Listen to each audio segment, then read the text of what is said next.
Docteur Yves Carcaillé, bonjour. Oui, bonjour. Alors en début de semaine, un nouveau centre médical a ouvert ses portes pour venir compléter l'offre de soins existante sur le territoire albigeois. Ce centre sera tenu par les médecins retraités constitués en association dont vous faites partie. Est-ce que vous pourriez un petit peu nous parler de ce projet et surtout qui est à l'initiative de tout ça ?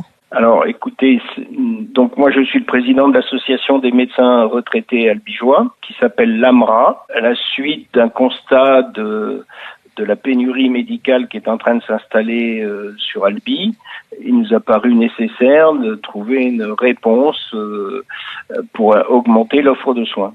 J'ai sollicité la mairie d'Albi, madame le maire d'Albi m'a dit qu'effectivement ils étaient submergés comme d'autres administrations de demandes de patients qui cherchaient des médecins désespérément. Et donc, elle m'a mis en contact avec l'adjoint au maire chargé de la santé et on a décidé ensemble d'essayer de créer une structure pour répondre à la pénurie médicale. Oui. Est-ce qu'il y a une évaluation qui a été faite en termes de besoins de structure justement sur les territoires ? Alors, combien de structures, je ne sais pas. Mais Monsieur Moulin, qui est le président, Étienne Moulin, qui est le président du Conseil de l'Ordre des médecins, nous a dit qu'il y avait 10 000 personnes à Albi, banlieue, avec la banlieue comprise, la périphérie comprise, 10 000 personnes qui n'avaient plus de médecin traitant.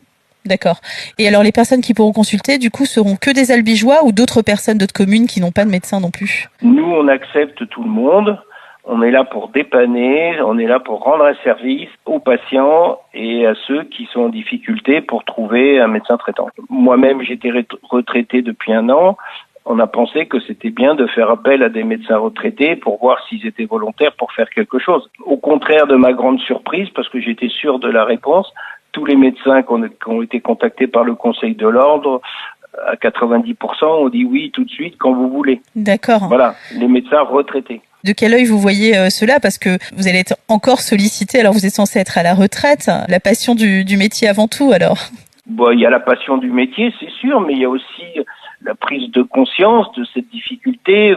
En cessant notre activité le jour J, on n'est pas sûr que le jour J+1, nos patients qu'on a suivis pendant des années et des années, soient pris en charge dans d'autres cabinets, puisque la plupart des cabinets refusent de prendre de nouveaux patients. Est-ce que vous avez entendu parler d'autres endroits où ce type de centre-là existait avec Alors moi, je me suis pas mal renseigné, puisque sur le plan, si vous voulez, j'ai pas porté le projet tout seul, mais je me suis pas mal renseigné pour savoir ce qui se faisait ailleurs. Et en fait, il y a d'autres médecins retraités qui travaillent dans beaucoup de régions de France, mais en général, ils travaillent comme étant salariés de l'hôpital. D'accord. Voilà, des hôpitaux de leur région ou de la ville où ils exerçaient avant. Ils sont rémunérés, salariés, sur un budget hospitalier. Nous, le statut, on a non sans mal, parce que, comme si vous voulez, le problème du projet qui se fait à Albi, là, il n'y a aucune référence nulle part. Oui. Ça se fait pas ailleurs. Donc, c'est un peu compliqué pour l'administration de comprendre et de se référer à quelque chose qui existe déjà, si vous voulez. Donc, notre problème, c'était de savoir comment on allait rémunérer les médecins et qui allait rémunérer les médecins. Et on a finalement obtenu une dérogation pour autoriser l'association que je préside à rémunérer les médecins qui travaillent pour l'association.